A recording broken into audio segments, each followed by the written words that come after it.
You are listening to the Supermom is Getting Tired podcast. I'm your host, Tori Henderson, and this is episode 130. All links and show notes can be found by going to lifecoachingforparents.com/130. Welcome to the Supermom is Getting Tired podcast. This show is designed for moms who invest everything into parenting, but get overwhelmed, lost, and resentful. Listen and learn how to unburden yourself. Feel calm, full of energy, and in control. I'm your host, Master Certified Life Coach, teacher, and recovering supermom, Tori Henderson.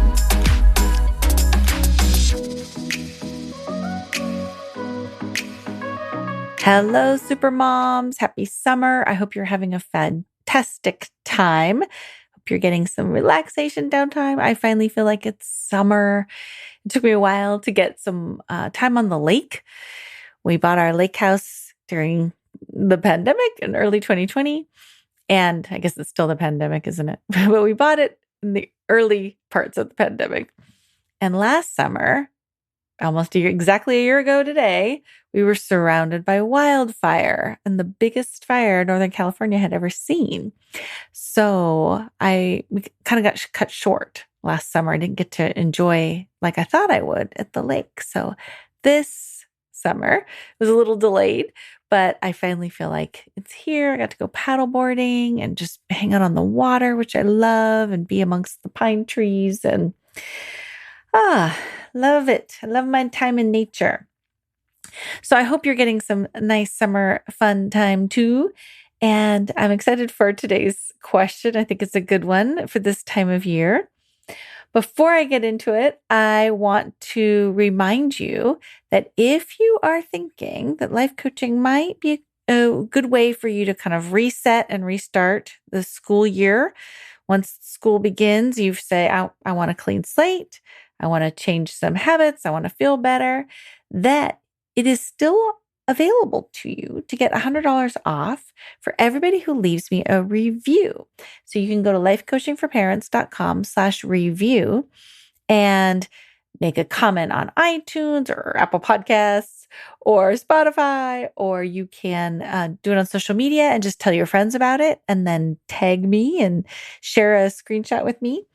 And everyone who kind of helps me spread the word about this podcast can get a big discount on life coaching. So check it out. All right, let's dive in today. The question for today is, do I need boundaries for my nocturnal teenager? So the question comes from Mary, and she says, my college kid is home for the summer, and I'm struggling to know what boundaries I should have in place. She's 19, very responsible, but she sleeps until 1 p.m. and stays out late with friends. I love that she has a social life, but this no work and all play doesn't feel right to me. I'm up at 7 a.m. working at my job to pay for her school, her car, her gas, her food. Shouldn't she be up working too? It feels wrong. I expected her to work during the summer like I did when I was her age, but the window for her to get a summer job is closing in. She doesn't seem motivated to work and says that her friends can stay out as late as they want and none of them have jobs. Do I give her a curfew? Do I make her stay home? Do I make her apply for jobs? When I was her age, I worked multiple jobs and I loved it, but all my friends worked too. Can you give me clarity on how to handle this unexpected situation? Mary. All right. So let's start with the parent educator answer. And it sounds like the best way to start is to kind of get some clarity. So we'll get clarity on the issues that are bugging Mary from what I can glean from her question. And it sounds like there's 3. Number 1, her daughter's nocturnal schedule. Number 2, not knowing what rules to enforce. And number 3, this all play, no work summer lifestyle that her daughter is enjoying and kind of the injustice of that. So my hunch is that if Mary's daughter was out late because she was working a night shift somewhere, then it wouldn't bother her that she was sleeping until 1 p.m. because in your head, you would have a justification for it, a reason. that was aligned with your values. So I think the reason that her nocturnal schedule is bugging you is because it's symbolic of a lifestyle that's not aligned with your values. So for today's parent educator, I think we'll focus on the difference between rules, boundaries, expectations, and values. So let's clarify. Boundaries are personal decisions you make inside your own head to protect yourself. It's a line we draw in the sand to feel safe. Nobody else needs to respect our boundaries, even though you hear people say that on reality TV all the time, like, you're not respecting my boundaries. That's our job, okay? The boundaries are here so that we can have our own back and be the people that we want to be. For example, I have a boundary with myself that if I start worrying about my children's whereabouts at 11 o'clock at night, I will not indulge this anxiety and go psycho. I will not call 911, call their friends, follow them around town, stalking them in my car. I will not do those things because that's not who I want to be. So I have this boundary, this line on myself. I will look up their location on my iPhone if I need to feel like they're safe and know where they are. Or I will text them and ask them to check in, say, hey, what's your ETA? I will breathe. I will write in my journal. I will coach myself, and I will trust that all is well. So having a game plan keeps me from embarrassing myself and putting my anxieties onto my children. So that's my boundary, is that I will not act psycho, even when the anxiety starts to rise, that I have a game plan in place to deal with my own anxieties and fears. Another example that I have is a boundary around people yelling at me. I don't like to be yelled at. I'm not saying I never yell at other people, but I have a boundary around people yelling at me. So if anybody, a family member or a stranger on the street, communicates by yelling, I'm either going to ask them to calm down or I'm going to walk away. So this keeps me feeling safe because I trust myself to take either action 100% of the time. Boundaries are personal. You can tell people what your boundaries are, but it's really up to you to uphold, educate, and enforce them. So I'm not really sure that a boundary is appropriate here. I didn't hear Mary getting as nervous and anxious as I have the potential to get. I've come a long way. It's been a while since I've gotten riled up in that way with anxiety, but I didn't hear that in Mary's thing. So it doesn't sound like she needs a boundary. It sounds like she already feels safe. She just is confused. So let's move on to talking about rules. Rules are established by an authority figure and or agreed upon by a group. They can be written or unwritten rules. Kids like rules. Even teenagers like rules. Even young adults like rules. Our society runs on rules. As long as there aren't too many of them. And the reason we like rules is because we like to know what to expect. If there were no rules, you would never know if you were offending somebody or making somebody mad at you.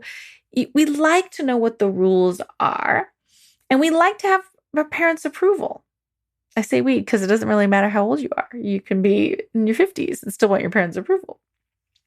So when we make up a rule, let's say no cell phones at the dinner table, then your kids know what to expect and they know how to please you. They know what the rule is, and it's helpful to them. But of course, it only works if there are consequences when the rule is broken. So if your kid is on their phone at the dinner table and you don't say anything, or you're on your phone at the dinner table and you break your own rule, then they're going to learn that you don't really mean what you say and that these rules are not to be followed. So kids like to blame their parents' rules when they feel like they're getting into a situation they aren't ready for. So being clear about your rules is actually a gift to your children. Instead of having to look uncool in front of their friends, kids can blame their parents' rules like, oh, my dad says if he finds me vaping, he'll take my phone away, or I'm not allowed to have a boyfriend until I'm 16. These are things kids can kind of fall back on when they get into a situation that they might be uncomfortable with. So you might not hold too tightly to these rules that you made up, and you might be open to negotiation if your daughter wants a boyfriend at age 15 or whatever. But kids usually like to have them in place. Parents might even notice kids making up rules that aren't true, like, I have to get straight A's or my dad will kill me. Well, his dad might not care at all about grades, but the student might be embarrassed to admit how much he cares about his grades. And he's using dad as an out to make him look cooler in front of his friends.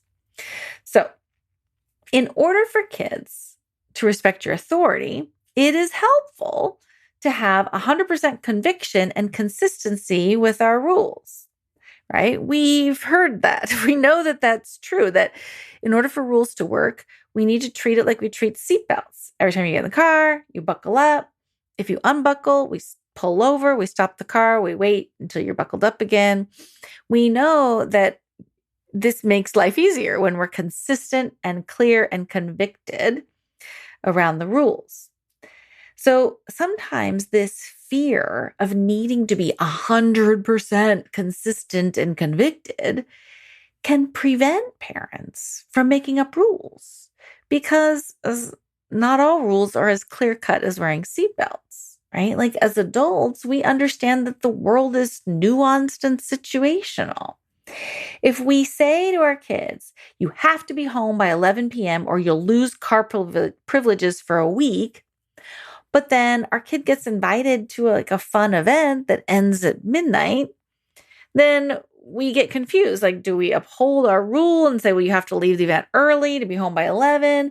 Or do we bend with this specific situation and say, well, it doesn't end till midnight, so I guess it's okay in this circumstance that you stay up, right? So it's confusing for parents to think about trying to be both consistent and flexible. But it is the way the world works when you get to adulthood. You can uphold a rule while also making room for extenuating circumstances and special events. So we're going to bring these rules up into adulthood to meet the needs of her young adult daughter, who's 18 or 19 and home from college.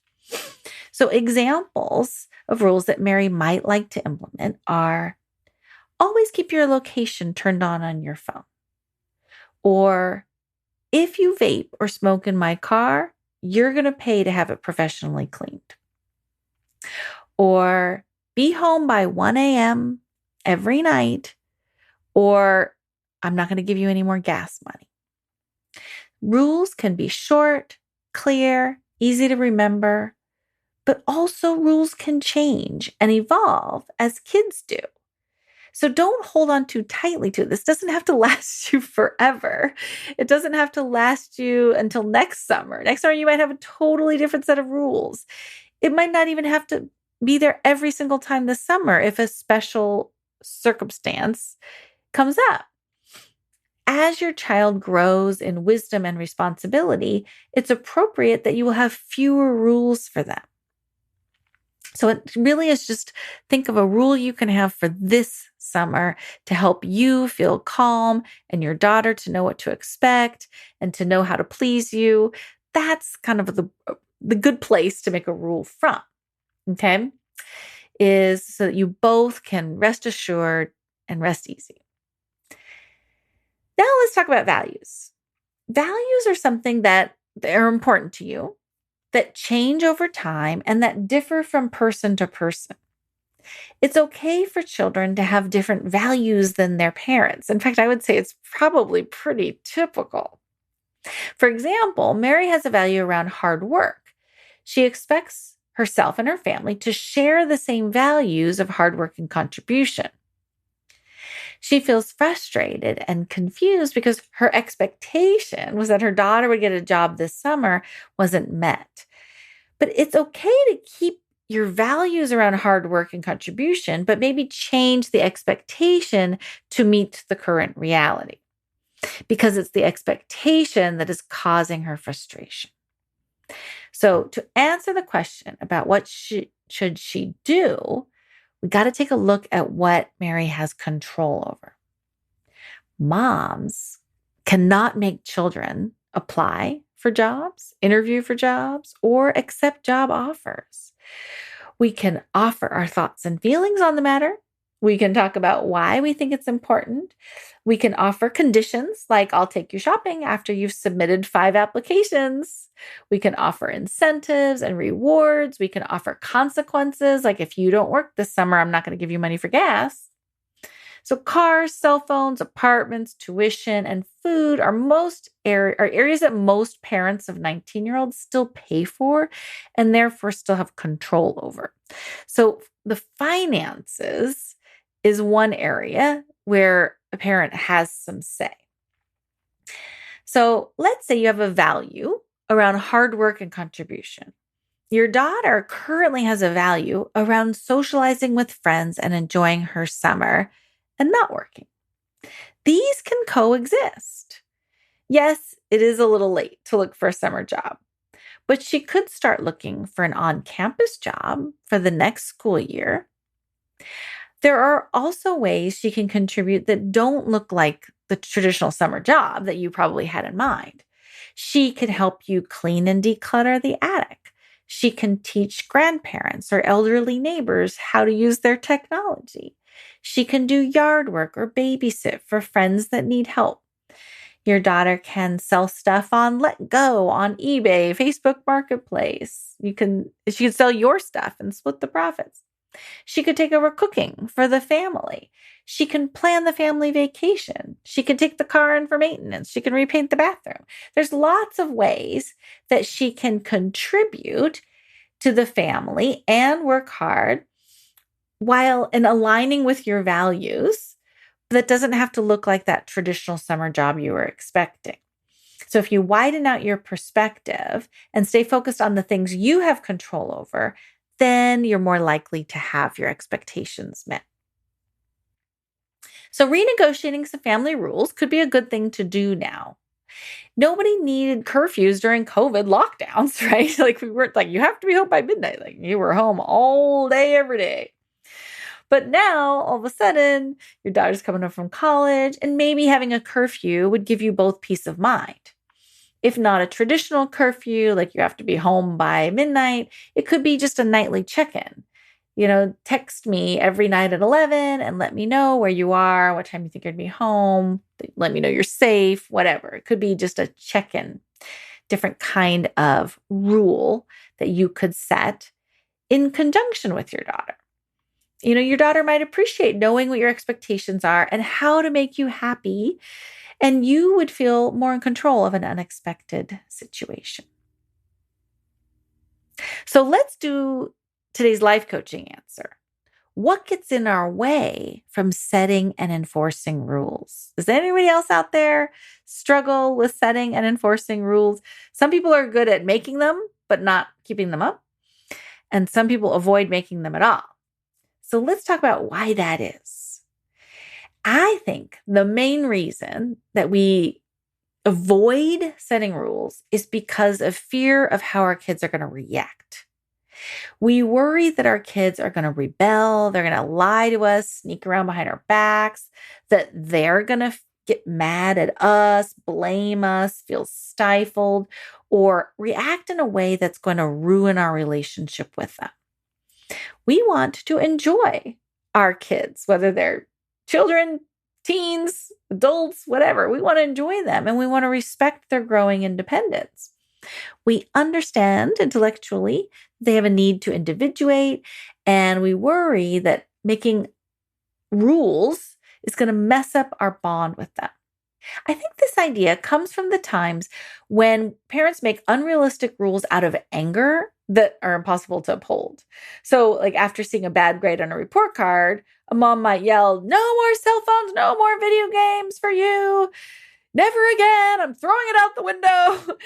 And then a week later, you cave in and you're like, well, that's unrealistic. I kind of, need him to have a cell phone when he goes out with his friends, or I want him to have it so that I know where to pick him up. We make these rules out of frustration and then we can't keep up. And so we're like, well, why bother making a rule?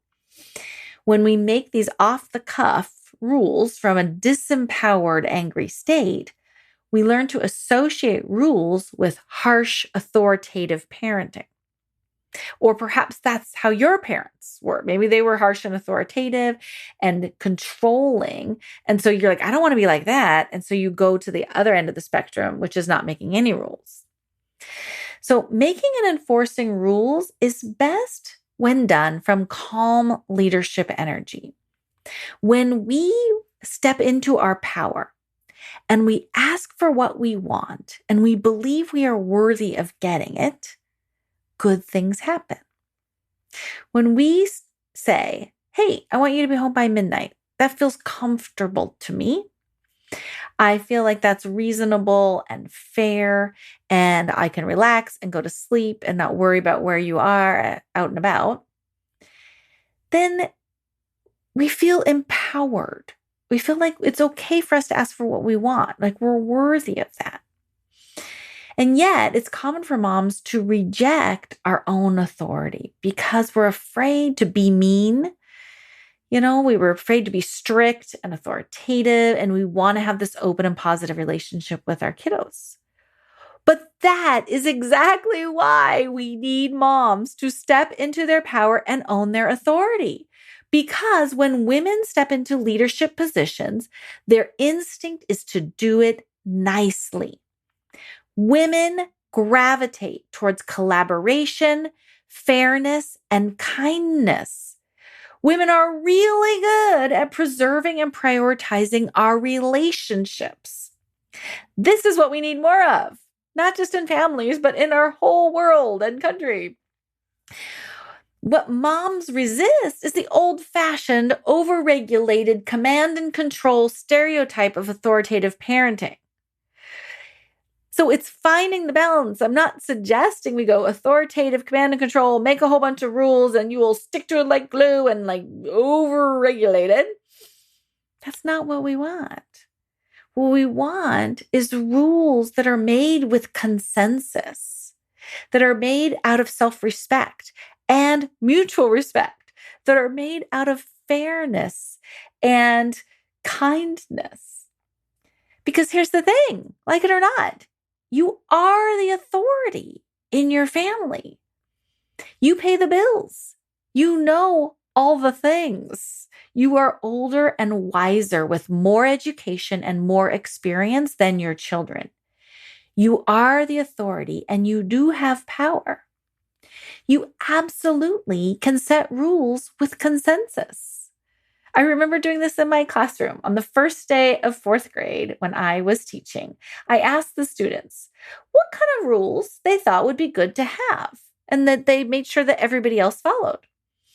And these kids raised their hands and suggested every rule that past teachers had in their classrooms. Be kind, be courteous, be responsible. We wrote them on a poster and we hung them on the wall. And everybody agreed these were good rules to follow. Mary can negotiate with her teenage daughter about what the rules should be when she comes home from college. Heck, her daughter might want to negotiate some other rules like don't stop by my dorm room unannounced or something like that. Like it's okay to have rules come both ways. People like rules, even rebels who get a thrill over bending and breaking the rules need to know what the rules are so that they can have fun stepping past the line and making their own. Artists and musicians study the rules so that they can use their creativity and think outside the box. You can't think outside the box unless you know where the box is. So rules are okay. Rules are good for kids. They're good for people. People like them. And so today's life coaching answer is to renegotiate your relationship with rules and know that it's okay to set them, to ask for what you want, to renegotiate them as your kids get older and their freedoms change, their values change, and always be saying like, okay, what's the rule in the house? Let's be kind to one another. Let's have fond greetings and fond farewells when you walk in and out the door. Let's all come to the dinner table, one 2 nights a week. Let's sit together as a family and eat dinner. If everyone's busy going off and doing their own things and driving around to sports, like, let's make it a point to sit down and have dinner together without cell phones. Rules are good, and they can be a consensus, an opportunity to have consensus in the family. Today's Supermom Kryptonite is differing values. So one thing that can drain our energy is when we see our child has different values than we do, and we extrapolate that into the future. So Mary might be imagining that her daughter's disinterest in working a summer job means that her daughter may never want to work a summer job, or any job for that matter. She might worry about her daughter not sharing the same values around hard work as she does.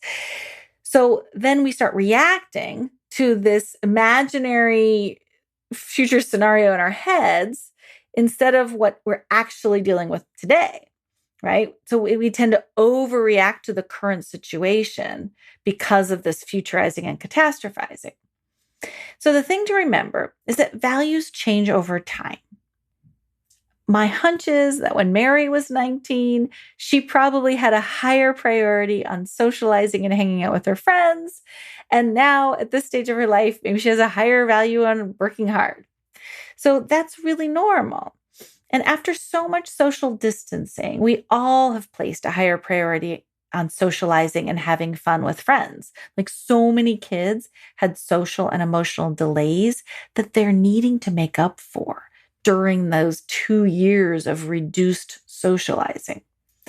So just because Mary's daughter values play over work this summer doesn't mean it will be her value every summer or from now until eternity.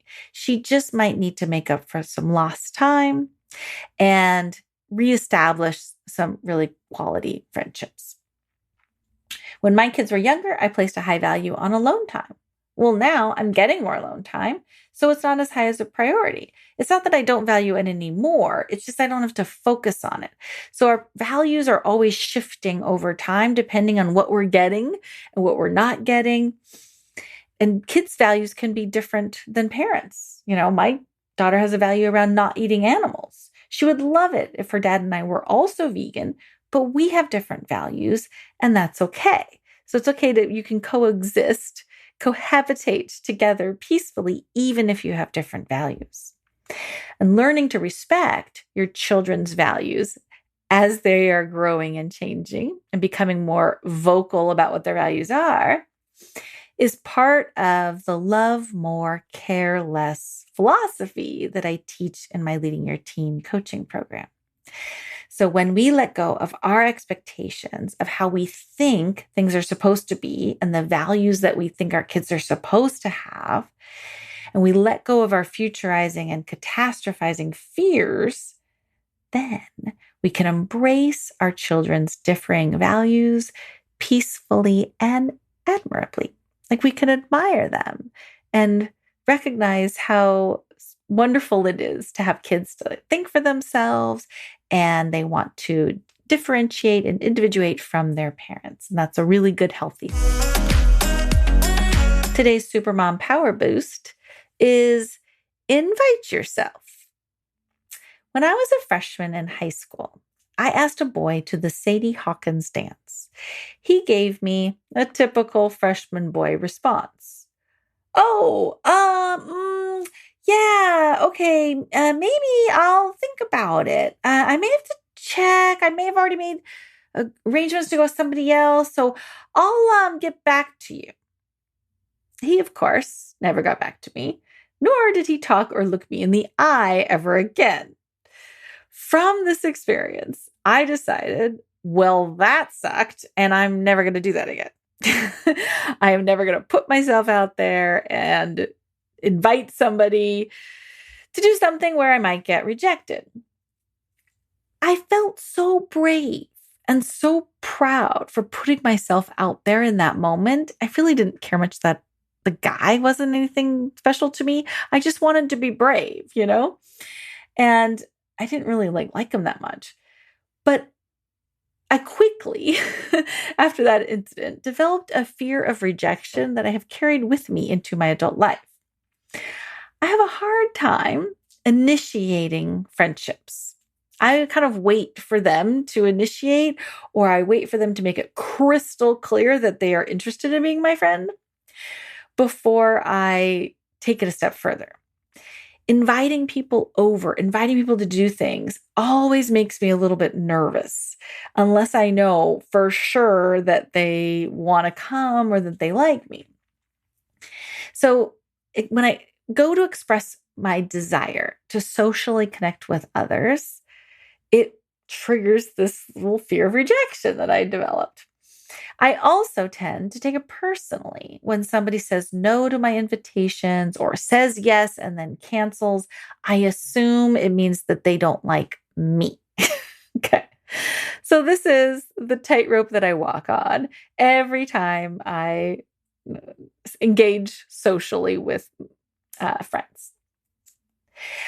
Now, I love hosting people. I love planning fun things to do with others. So it's something I have to face on a regular basis. And this fear of rejection just makes it a little more stressful, which is why today's Supermom's Power Boost is to invite yourself. Because I discovered there is another way. I have a new friend, Darcy, who doesn't seem to have a fear of rejection. She invites herself along to anything that sounds like fun to her. When we bought our lake house, she made it very clear that she wanted to come up and go out on her boat and go water skiing on the lake. Well, this was a gift to me because it took all the fear of rejection away. I knew she wanted to come because she invited herself. And if I asked her, she would accept an invitation, like if I picked a date. And especially during, COVID lockdowns, I mean, maybe still more now, but maybe it's still out there. But especially earlier in COVID, it was hard to know who was willing to risk exposure and who was playing it super safe. And so it was a lot easier to get rejected. If I invited somebody to come spend time with me, COVID was now a new reason why they might say no. But I knew because she invited herself, I knew that it wasn't a rejection of me if she said no. It was just a date that didn't work for her. So for her boldly stating that she wanted to come over to my house helped me not have to deal with the fear of rejection. Now, I have seen her invite herself along to other people's fun adventures too. And it is so good for me to see that whether they say yes or no, it doesn't kill her. She doesn't curl up into a ball. She doesn't cry. They don't hate her. And I would say more often than not, she gets invited to do a whole bunch of really cool stuff that she wants to do. So I am learning to take a page out of her book and make it really clear when I want to be invited or included and risking that rejection. Because the social suicide that would have ensued back in high school and middle school from being bold died back there in high school and middle school. It's not so social suicide now to invite yourself. We're adults. I can see that people like to know who likes them and who wants to do fun things. And you're not making them dislike you by inviting yourself. It's this brand new discovery I have. So today's Supermom Power Boost is to give a gift to the hostess by inviting yourself to join anything that looks fun to you. Instead of letting the hostess worry about being rejected and who may or may not want to join, you can alleviate her fears by making your interests clear. It might sound something like this. Your camping trip sounds amazing. I've never been camping. Would you be willing to take a newbie along with you next time you go? Or how about this? Are there any spots available in your bunko group? I would love to join. Can I join your book club? Can I join your play group? Is there room for more people to join? I would really like that. You can actually just put yourself out there and ask. And I'm seriously telling you that I just now discovered that this is a possibility. I probably haven't done it as much as I intend to But I'm determined to do more of this. Okay, here's another example. Would you like to escape the kids and meet up for dinner and a movie with me next week? I notice your family goes to the concerts in the park on Friday nights. Could I bring my kids and go with you next time? Make your interests clear as a gift to the hostess. The worst thing that's going to happen to you is, oh, yeah, oh, maybe, well, I have to see. Sure, let me. When you get that same response that I got from that freshman boy, it's not a big deal. Just go and do what I should have done when I was 14 and ask someone else to the dance. Go ask someone else that looks fun to hang out with. Go ask somebody else to join in. That's what I should have done that day in freshman year. And that is what I'm inviting you to do. Invite yourself. If they say no or come up with these excuses to say no, just go invite somebody else or offer to ask if you can join someone else's fun party. You will survive. And it is worth it because you get to create a life that is fun for you and you get to socialize with people that you want to socialize with. Today's quote of the day: rejection and the fear of rejection are the biggest impediment to choosing ourselves. James Altucher. Thank you so much for listening, Super Moms. I will love you and leave you. Have a great rest of your summer. Want a free life coaching session? Go to lifecoachingforparents.com and schedule yours today.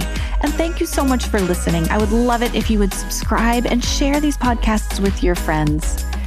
If you have a question you'd like me to answer on the air, go to lifecoachingforparents.com/record-my-question, and you can send me a voicemail recording or write me an email, and I'll answer it on the air. Thanks again. Have a great day.